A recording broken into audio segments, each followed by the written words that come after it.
Bien-aimés, que shalom, que Dieu vous bénisse. Juste encourager quelqu'un. La Bible nous dit dans le livre d'Hébreux que Jésus-Christ est le même hier, aujourd'hui, éternellement.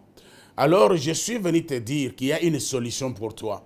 Il y a une solution pour toi. Vous savez, lorsque Samarie était en difficulté, il y avait une grande famine en Samarie. Dieu avait trouvé une solution de faire quoi? De faire entendre le bruit des chars dans les camps de qui? Des Syriens. Et ils ont pris fuite. Et la Bible dit, lorsque les 4 lépreux sont entrés, ils ont constaté qu'il n'y a personne. Et Samarie est allée piller la farine. La farine était devenue à la porte, selon la parole de l'homme de Dieu qui avait dit, demain à la porte, il y aura de la farine. Donc Dieu avait donné la solution.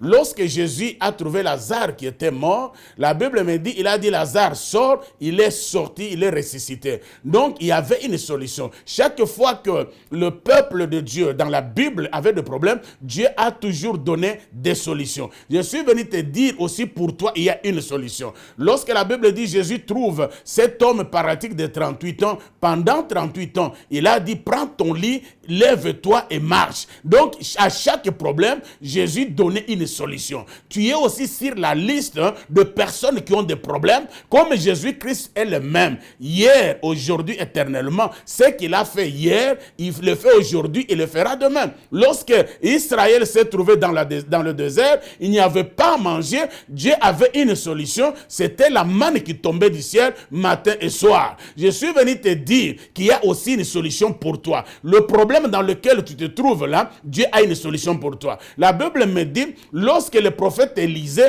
était allé se cacher dans au torrent de Kérit, l'Éternel avait ordonné aux corbeaux d'aller les nourrir. Le matin, le soir, amener le pain, amener la viande. On ne sait pas dans quel restaurant et quelle boulangerie. Ce n'est pas notre problème parce que dans le dépôt de Dieu, il y a toutes les choses, toutes les solutions. Il y a une solution aussi pour toi. Comme ton problème, c'était un problème, c'était comme le problème d'Élie, c'était comme le problème de quoi? D'Israël, c'est comme le problème de la femme de perte de sang qui est venue, qui avait la maladie, Dieu lui a donné la guérison. Je suis venu t'encourager. Ne pleure pas, crois seulement, tu verras la gloire de Dieu. Il y a une solution aussi pour ton problème, de la même manière que le paralytique de 38 ans, de la même manière que la femme de perte de sang, de la même manière que Élie qui était nourri par les corbeaux, de la même manière que Israël était nourri par le manne. La manne, toi aussi, tu as une autre solution qui a un nom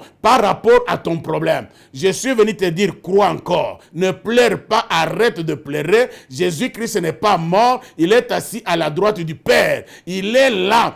Dans son dépôt, il y a tout. Il y a une solution pour toi. Il a dit, ne vous inquiétez de rien. Mais dans toutes choses, faites connaître vos besoins à Dieu par de prières et de supplications avec d'action de grâce. Lève-toi. Crois seulement, il y a une solution pour toi. Que mon Dieu te bénisse.